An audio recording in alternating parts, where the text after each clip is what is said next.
बच्चों,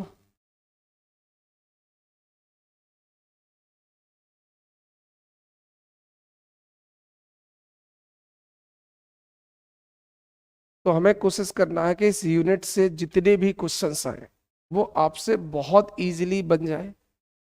अभी तक जो हिस्ट्री रही है उसमें ये रहा कि बच्चों ने इस यूनिट से बहुत गलतियां की हैं और सिलेक्शन में जो सबसे ज्यादा प्रॉब्लम गई है वो इसी यूनिट से गई है, आईसीटी कंप्यूटर की यूनिट से। तो हम कोशिश करेंगे कि आपको आईसीटी या कंप्यूटर से कोई भी समस्या ना जाए। तो आज हम जस्ट इसको कॉन्सेप्ट समझेंगे कि कंप्यूटर कैसे काम करता है, क्या करता है, कैसे करता है, इस तरह से। और हम पहले कॉन्सेप्ट्स पे काम करेंगे और जब कॉन्सेप्ट पूरे सीखेंगे तब हम फैक्ट्स पे काम करेंगे। तो पहले हम किसी भी यूनिट में कॉन्सेप्ट्स को समझेंगे, क्योंकि जब चीजें समझ में आएंगी तो आप कनेक्ट करोगे। मैं सीधे आपको फैक्ट रटाना शुरू कर दूं पीपीटी लाके, तो फिर वो आपके लिए बोरिंग सी क्लास हो जाएगी। चलिए, तो अब इसको हम पढ़ते हैं।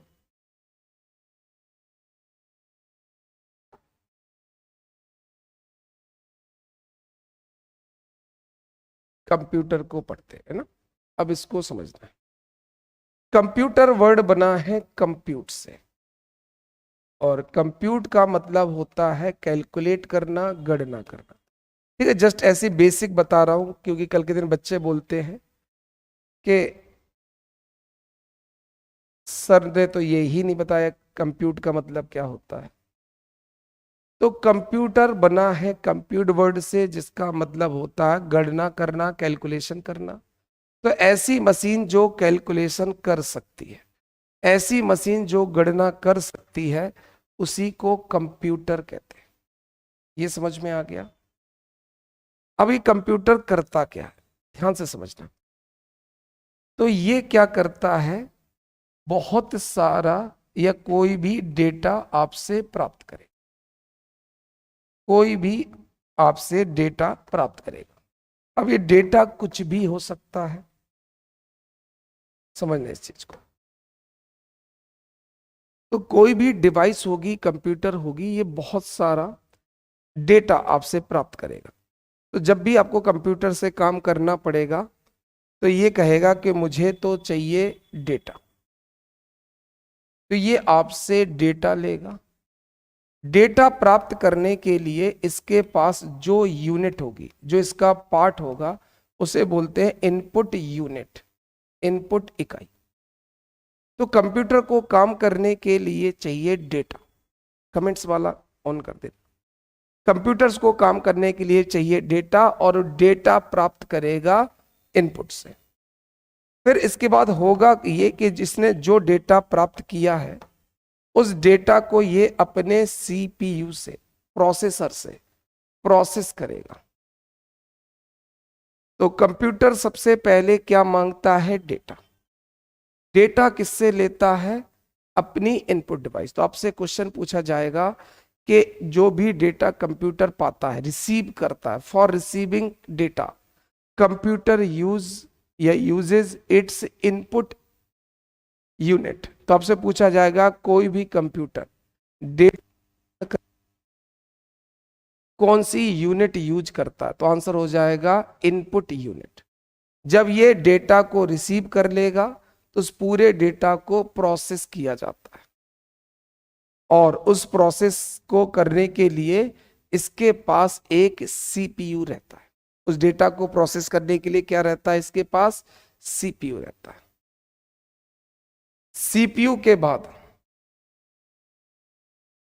ये सीपीयू के बाद क्या होगा, इसको प्रोसेस करने के बाद हमें मिलेगा रिजल्ट। सीपीयू के बाद हमें मिलेगा रिजल्ट, और रिजल्ट में जो मिलता है उसको बोलते हैं इंफॉर्मेशन। तो जो ये रिसीव करता है उसे कहा जाता है डेटा, और जो हमें ये प्रोवाइड करता है, प्रदान करता है, उसे कहते हैं इंफॉर्मेशन। तो दोनों चीज याद रखना, रिसीव करने वाला क्या कहलाता है, डेटा। डेटा किससे लिया जाता है, इनपुट से। इनपुट को क्या करते हैं, प्रोसेस। प्रोसेस करने के बाद जो मिलता है उसे कहते हैं इंफॉर्मेशन। और इंफॉर्मेशन ये आपको कैसे देता है, ये आपको देता है आउटपुट यूनिट से, आउटपुट यूनिट से। तो मैं इसको ऐसा कर रहा हूं, कलर चेंज कर दे रहा हूं जिससे आपको समझ में आ सके। तो मैं कलर चेंज कर दे रहा हूं जिससे आपको पूरी तरह से समझ में आ सके।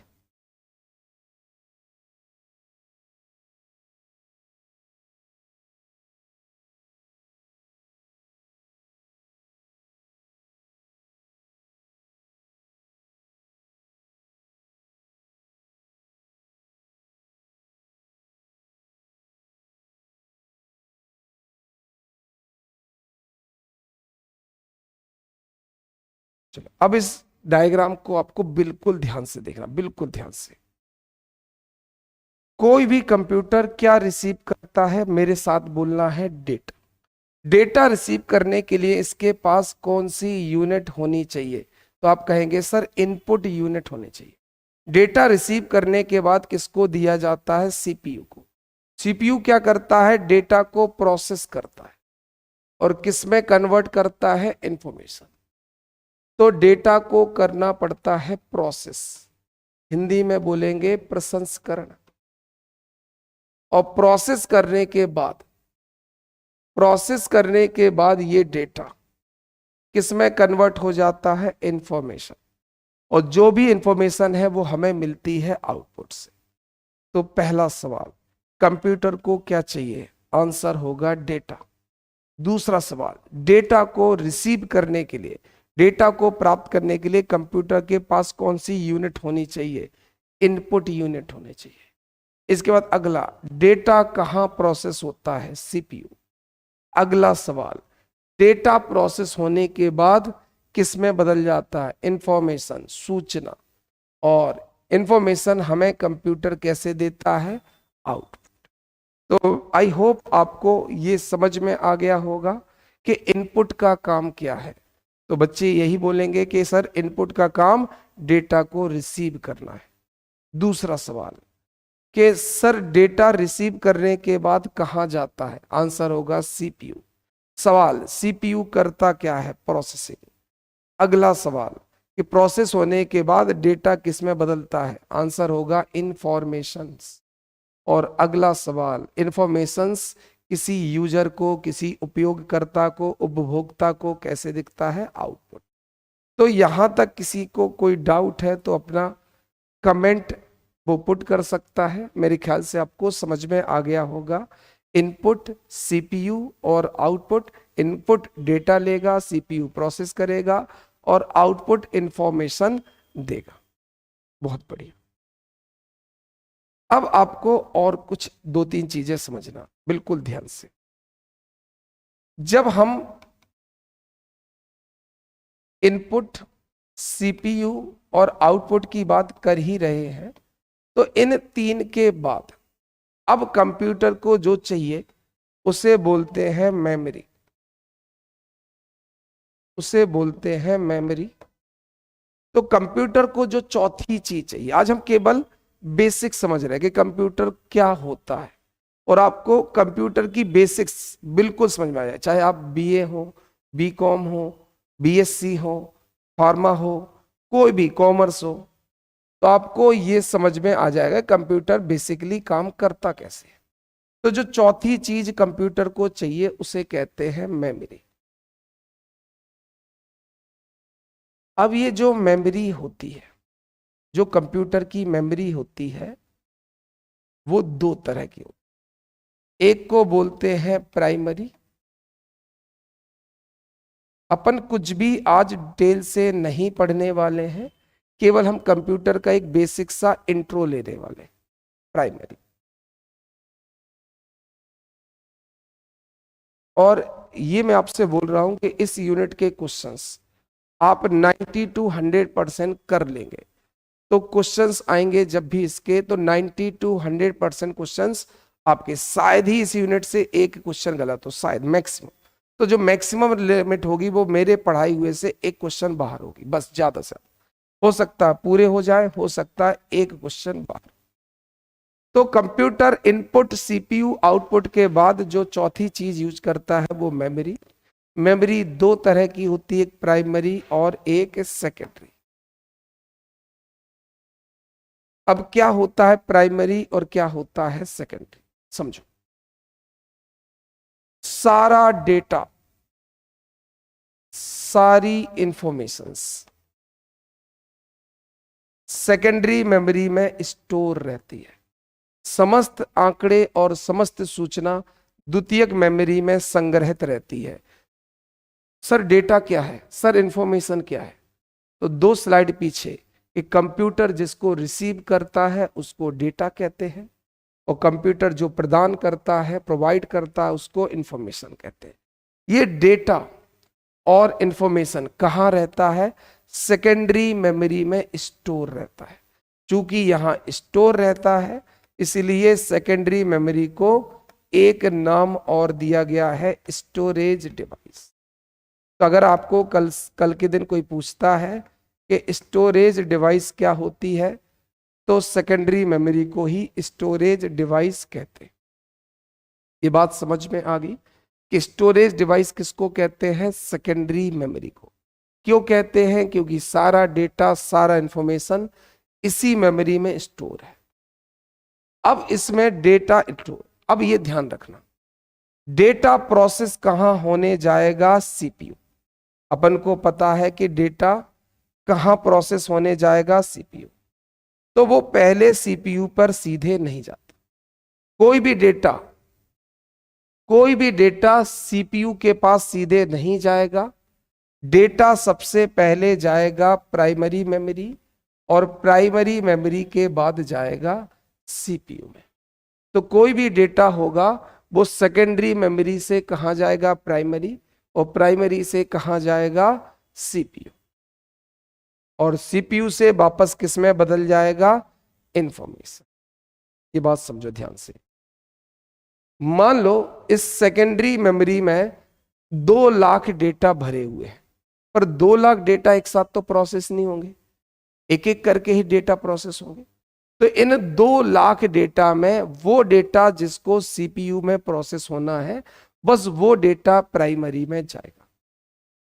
तो सेकेंडरी मेमोरी में कितना डेटा इंफॉर्मेशन हो सकता? लाखों। प्राइमरी मेमोरी में कौन हो सकता है? केवल वो डेटा जिसको प्रोसेस होना है। तो मुझे बताओ बड़ी मेमोरी कौन सी होगी?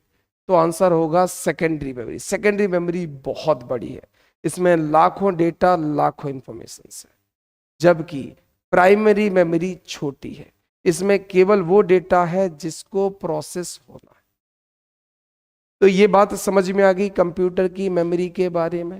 यहां तक कोई डाउट नहीं होगा मेरे ख्याल से। तो सबसे पहले हमने क्या पढ़ा कि कंप्यूटर में इनपुट सीपीयू और आउटपुट डिवाइसेस होती है। इनपुट का काम डेटा रिसीव करना है, फिर डेटा सीपीयू के पास जाएगा, सीपीयू में प्रोसेसिंग होगी, और जो डेटा होगा वो प्रोसेस होने के बाद इंफॉर्मेशन में, सूचना में बदल जाएगा, और सूचना हमें आउटपुट के द्वारा दे दी जाएगी। इन 3 के अलावा जो चौथी चीज होगी वो होगी मेमोरी। मेमोरी 2 तरह की होगी, एक प्राइमरी और एक सेकेंडरी। सेकेंडरी मेमोरी वो होगी, अभी मैं एग्जांपल से समझाऊंगा, है ना, और रिलेट करेंगे। देखो जिनका कंप्यूटर बैकग्राउंड है उनको अभी तक की सारी बात समझ में आ गई होगी, जिनका कंप्यूटर बैकग्राउंड नहीं उनको थोड़ी सी दिक्कत जाएगी। तो अब एक एग्जांपल से वो भी क्लियर होगी, तो अगर कोई दिक्कत जाएगी तो वो भी हम क्लियर करेंगे। सेकेंडरी मेमोरी वो मेमोरी है जहां समस्त डेटा और इंफॉर्मेशन स्टोर रहता, लाखों डेटा, लाखों इंफॉर्मेशन स्टोर रहता है। लेकिन जो डेटा प्रोसेस होना होता है वो कहां चला जाता है? प्राइमरी, और प्राइमरी से सीपीयू में जाता है। चलो अब इसको एक एग्जांपल से समझते हैं, समझो ध्यान से। जब आप किसी मार्केट में जाते हैं, तो मान लो आपको मार्केट में जूते देखने जाना, शूज देखने जाना है मार्केट में। अब इससे बिल्कुल रिलेट करेंगे प्राइमरी और सेकेंडरी को। तो मार्केट में आप किसी शोरूम में गए, चूंकि मार्केट एक पॉश एरिया में होता है, मतलब मार्केट में दुकानों का किराया बहुत ज्यादा, लाखों रुपए तक होता है, इसलिए लोग दुकान का जो साइज है वो ज्यादा बड़ा नहीं रखते, क्योंकि बड़ी दुकान तो ज्यादा किराया लगेगा, जब किराया ही ज्यादा होगा तो प्रॉफिट कैसे निकालेंगे। तो ये मान लो ये एक शूज की शॉप है, दुकान है, और जहां जूते दिखाए जाने हैं कस्टमर्स को।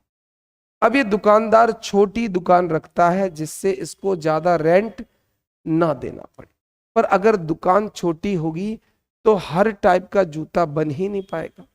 तो इसका ऑप्शन क्या किया इसने, मार्केट के पीछे वाली गली में एक बहुत बड़ा गोडाउन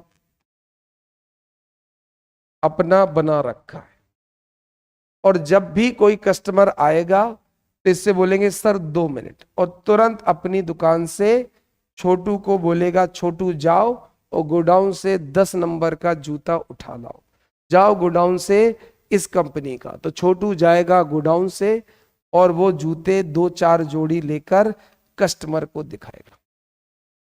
अभी ऐसा कर क्यों रहे समझो, जो शॉप है वो है मार्केट में, और मार्केट में रेंट बहुत ज्यादा है, इसलिए शॉप छोटी रखनी है, ये बात समझनी है। जबकि जो गोडाउन है वो मार्केट से थोड़ा सा दूर है, पीछे गली में है, मेन रोड पर नहीं है। जब ये मेन रोड पर नहीं है तो ये सस्ता हो, तो दुकानदार को एक बड़ा गोडाउन मिल जाएगा बहुत कम। समझना, ये बड़ा गोडाउन, और मान लो इसका रेंट 20,000 है, बहुत बड़ा गोडाउन। एक छोटी सी दुकान है, उसका मान लो रेंट 2 लाख है। इतनी सी दुकान और रेंट 2 लाख, क्योंकि ये मार्केट में। इतना बड़ा गोडाउन 20,000 में, क्योंकि मार्केट से पीछे। ऐसी हम लोग क्या करते हैं कंप्यूटर में, प्राइमरी मेमोरी छोटी सी लेते हैं, प्राइमरी मेमोरी छोटी सी लेते हैं क्योंकि ये बहुत महंगी आती है, और जो सेकेंडरी मेमोरी होती है वो बहुत बड़ी लेते हैं, सस्ती। ठीक है, बहुत डिटेल से मेमोरी की बात नहीं करेंगे, नहीं तो फिर मेमोरी में अलग से क्या पड़ेगा। मैं बस आपको ये बता रहा हूं कि कंप्यूटर के पास कौन कौन सी डिवाइसेस होती है। क्लियर? तो कंप्यूटर के पास इनपुट होता है, कंप्यूटर के पास सीपीयू होता है, कंप्यूटर के पास आउटपुट होता है, कंप्यूटर के पास मेमोरी होती है, छोटी सी मेमोरी जो कस्टमर के लिए है, जो प्रोसेसर के लिए है, वो छोटी सी होती है, महंगी सी होती है, उसे बोलते हैं प्राइमरी मेमोरी।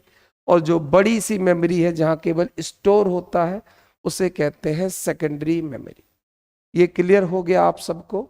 तो हमने पढ़ लिया कि कंप्यूटर को 4 चीजों की जरूरत पड़ेगी, इनपुट, सीपीयू, आउटपुट और मेमोरी। 4 चीजें समझ में आ गई? अब यहां ध्यान से समझते हैं, मेमोरी भी 2 तरह की। अब इनपुट, सीपीयू, आउटपुट और मेमोरी, ये क्या होती है? आप कंप्यूटर के पार्ट्स होते हैं, और आप इन सब को, कंप्यूटर के पार्ट्स को छू कर देख सकते हैं।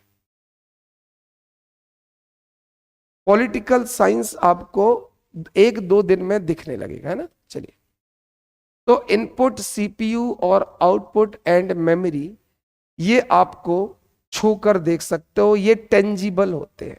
समझिए ध्यान से, ये होते हैं टेंजिबल।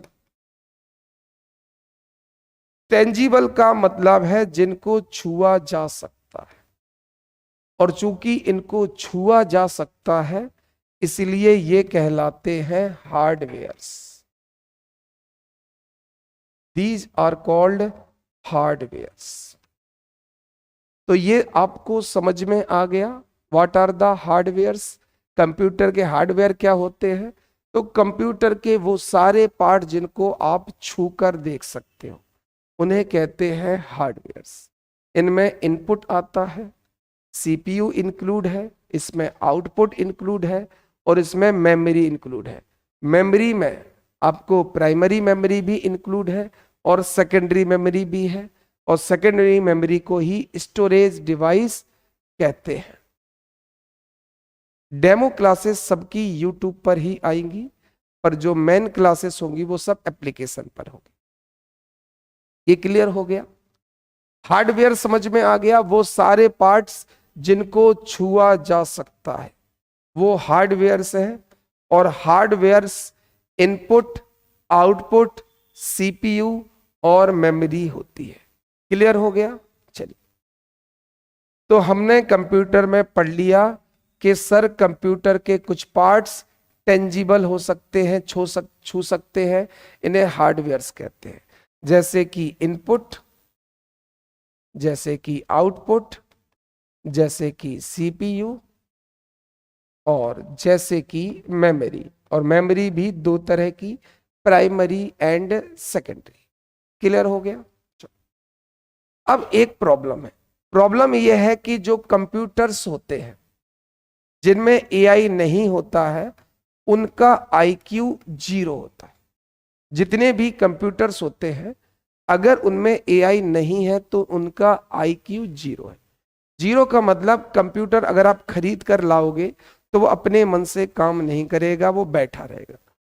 कब? जब तक आप उसे कोई इंस्ट्रक्शन या निर्देश ना दें। समझो ध्यान से। मान लो मैं अपने दोस्त के घर जाऊं और मेरा दोस्त काम कर रहा हो, मान लो मेरे लिए ब्रेकफास्ट तैयार कर रहा हो और वो कटिंग चॉपिंग कर रहा, प्याज व्याज काट रहा है, तो मैं उससे पूछूंगा, वो मुझसे नहीं बोलेगा, फिर भी मैं जाके बोलूंगा कि क्यों भाई, मैं तेरी हेल्प करा दूं क्या? कुछ हेल्प करा दूं, मैं कुछ प्याज व्याज टमाटर काट दूं। क्यों? क्योंकि इंसानों में आईक्यू होता है। देखो, कुछ में आईक्यू कम होता है, कुछ में आईक्यू ज्यादा होता है, पर आईक्यू तो होता है, सोचने समझने की क्षमता तो होती है। कंप्यूटर्स का आईक्यू 0 होता है। इनमें जो सोचने समझने की क्षमता होती है वो नहीं होती। इसका मतलब कंप्यूटर तब तक काम नहीं करता जब तक उसको कोई इंस्ट्रक्शंस नहीं देते। और इन इंस्ट्रक्शंस या निर्देश जो हम कंप्यूटर को देते हैं, उन्हीं को कहते हैं सॉफ्टवेयर्स। उन्हीं को कहते हैं सॉफ्टवेयर्स। इनको कहते हैं सॉफ्टवेयर्स। क्लियर? और ये सॉफ्टवेयर्स नहीं छुए जा सकते, इनटेंजिबल होते हैं। तो जिनको नहीं छुआ जा सकता वो सॉफ्टवेयर है। सॉफ्टवेयर क्या होता है? कंप्यूटर के इंस्ट्रक्शंस को ही सॉफ्टवेयर कहते हैं। कंप्यूटर को दिए जाने वाले इंस्ट्रक्शंस को ही सॉफ्टवेयर। सर, कंप्यूटर को इंस्ट्रक्शन क्यों देते हैं? कंप्यूटर को इंस्ट्रक्शन इसलिए देते हैं क्योंकि वो उसका आईक्यू 0 होता है। उसका आईक्यू 0, उसे अपने मन से कुछ काम करना नहीं आता। इसका मतलब कंप्यूटर में होती है दो चीजें, हार्डवेयर्स एंड सॉफ्टवेयर। हार्डवेयर में होती है 4 चीजें। सॉफ्टवेयर का मतलब होता है इंस्ट्रक्शंस, जो दो तरह के होंगे। एक होगा सिस्टम सॉफ्टवेयर और एक होगा एप्लीकेशन सॉफ्टवेयर। एप्लीकेशन। हार्डवेयर क्यों? कि इनको छुआ जा सकता है, और सॉफ्टवेयर क्यों? क्योंकि इनको नहीं छुआ जा सकता। हार्डवेयर्स आर टेंजिबल और सॉफ्टवेयर्स आर इनटेंजिबल। तो मेरे ख्याल से आपको कंप्यूटर का बेसिक इंट्रो समझ में आ गया होगा। कि जैसे मैं पूछूं आपसे कंप्यूटर क्या करता है, तो कंप्यूटर सर अपनी इनपुट डिवाइस के थ्रू डेटा को रिसीव करता है। वो डेटा सीपीयू के पास जाता है, सीपीयू उसे प्रोसेस करता है और वो इंफॉर्मेशन में बदल जाता है, और इंफॉर्मेशन हमें आउटपुट डिवाइस के थ्रू मिलती है। ठीक है। इसके अलावा कंप्यूटर में मेमोरी होती है। मेमोरी प्राइमरी और सेकेंडरी दोनों होती है। सेकेंडरी वो होती है जहां डेटा और इंफॉर्मेशन स्टोर होता है। प्राइमरी मेमोरी वो होती है जहां से डेटा होकर सीपीयू के पास जाता है। तो इसमें केवल वो डेटा होगा जो सीपीयू के पास जाना है।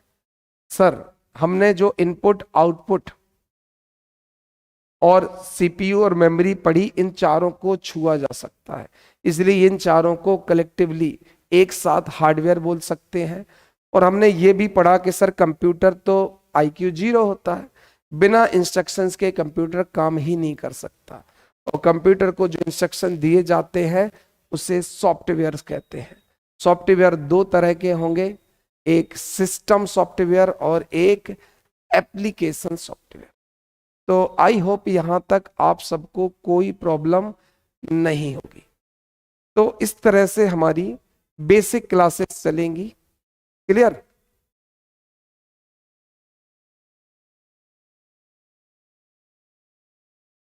तो देखो बच्चों, कल से, आज थोड़ा समय थोड़ा सा काम है, जल्दी छोड़ रहा हूं।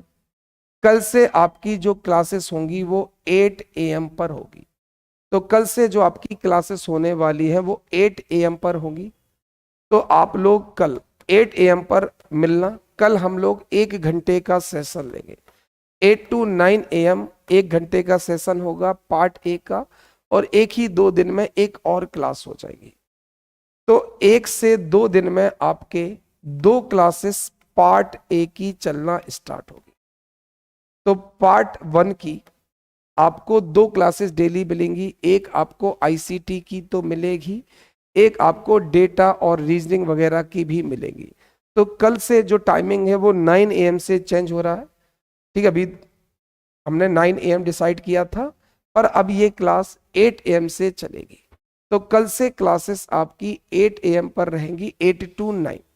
तो कल से जो आपका टाइम होगा वो 8 AM to 9 AM होगा। तो कल हम मिलते हैं 8 AM पर। तो कल से थोड़ा सा टाइम चेंज हो जाएगा, इसलिए आज मुझे थोड़ा सा जल्दी छोड़ना पड़ रहा है, क्योंकि आज मेरा थोड़ा सा काम है। कल आप 8 बजे आइए, 8 से 9 हम कल क्लास लेंगे। 1-2 दिन बाद एक और क्लास होगी, तो आपकी 2 घंटे की क्लास होगी पार्ट ए की। और ये आपका दिसंबर के लिए पूरा का पूरा काम आने वाला है। हम बार बार बोल रहे हैं कि हम जो पार्ट ए मतलब पेपर 1 की तैयारी करेंगे उसका गोल होगा 45 आउट ऑफ 100। हम इस गोल को लेके चलेंगे। कई बच्चे कह रहे सर 30-32 से ज्यादा नंबर आ ही नहीं रहे। हम अब गोल 45 तो ये सेट किया है, और जो गोल सेट किया है उसको भी अचीव करना है। तो कल 8 AM पर मिलते हैं। Thank you, all the best, जय हिंद, जय भारत।